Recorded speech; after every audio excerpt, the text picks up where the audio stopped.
స్థానిక సంస్థలు పంచాయతీ ఎన్నికలు వచ్చినాయి. పంచాయతీ ఎన్నికల్లో నిన్న షెడ్యూల్ ఇచ్చినారు. నిన్న షెడ్యూల్ ఇస్తే కరెక్ట్ 3 రోజుల మొదల నుంచి స్టార్ట్ చేసి 2 రోజుల్లో ఇందిరమ్మ చీరలు అని చెప్పి మహిళలకు అక్కా చెల్లెలు చీరలు పంచే కార్యక్రమం చేసినారు. అయితే మహిళలకు ఇవ్వవలసినటువంటి 2,500 నెలకు ఇవ్వలేదు. మహిళలకు పెంచవలసినటువంటి 2,000 పెన్షన్ 4,000 చేయలేదు. మహిళలకు ఇవ్వవలసినటువంటి తులం బంగారం ఇవ్వలేదు. ఈ హామీలు ఏమీ కూడా అమలు కాలే. ఇవేమీ ఇవ్వకుండా చిన్నపిల్లలకు చాక్లెట్లు ఇచ్చి బుదిరిపించినట్టు ఇవాళ సర్పంచ్ ఎన్నికలు వస్తున్నాయని చెప్పి చీరలు ఇచ్చే కార్యక్రమం పెట్టుకున్నాడు.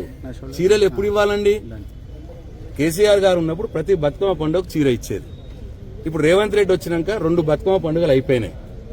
చీర కాదు కదా, జాకెట్ ముక్క కూడా ఇవ్వలేదు. కానీ ఇప్పుడు ఎన్నికలు వస్తున్నాయి, సర్పంచ్ ఎన్నికలు వస్తున్నాయి అని చెప్పి ఇప్పుడు చీరలు ఇచ్చే పని పెట్టుకున్నాడు. అది కూడా ఎక్కడ ఇస్తున్నాడు చీరలు తెలిసినా ఇంకా గమ్మత్తు. ఇప్పుడు నా నియోజకవర్గం ఉన్నది. నా నియోజకవర్గంలో భీమగల్ మున్సిపాలిటీ, అక్కడ ఎలక్షన్లు లేవు. 114 గ్రామ పంచాయతీలు ఉన్నాయి, అక్కడ ఎలక్షన్లు ఉన్నాయి.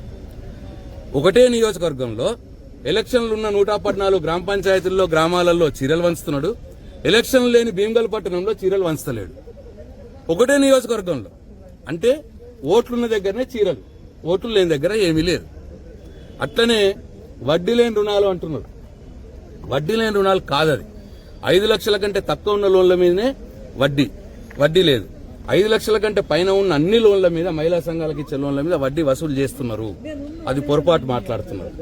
ఈ రుణాలు కూడా నేను ఇంతకుముందు చెప్పినట్టు ఎక్కడైతే ఎన్నికలు ఉన్నాయో ఆ గ్రామాల మహిళా సంఘాలకే ఇస్తున్నారు. ఎక్కడైతే ఎన్నికలు లేవో భీమగల్ పట్టణం లాంటి అక్కడ మహిళా సంఘాలకు ఈ రుణాలు ఇస్తలేరు. ఇది కూడా మళ్ళా ఓట్ల కోసమే మోసం చేస్తున్నారు. కాబట్టి ఇవన్నీ కూడా అర్థమవుతున్నాయి, మహిళలకు కూడా అర్థమైనాయి. ఇవాళ రైతులకు కూడా సన్నవడ్ల బోనస్ పేరు మీద మోసం చేసే ప్రయత్నం చేస్తున్నాడు.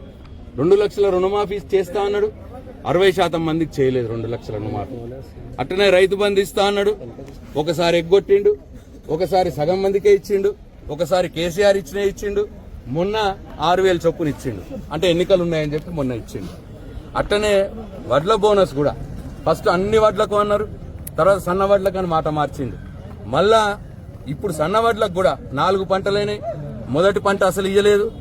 రెండో పంటకు 20% మందికి ఇచ్చిండు, 80% మందికి ఇయ్యలేదు.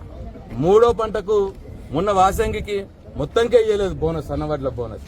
మళ్ళా ఇప్పుడు సర్పంచ్ ఎన్నికలు వస్తున్నాయని బోనస్ ఇచ్చి రైతులకు కూడా చిన్నపిల్లలకు చాక్లెట్ ఇచ్చినట్టు ఇచ్చి బుదిరిపించుకుందాము అని చూస్తున్నాడు. రైతులు కూడా గమనించారు. రేవంత్ రెడ్డి చేసే మోసాల్ని ఇవాళ మహిళలు, రైతులు గమనించారు. స్థానిక సంస్థల ఎన్నికల్లో తప్పకుండా వాళ్ళకు బుద్ధి చెప్తారు అని చెప్పి మేము భావిస్తా ఉన్నాం. జై తెలంగాణ.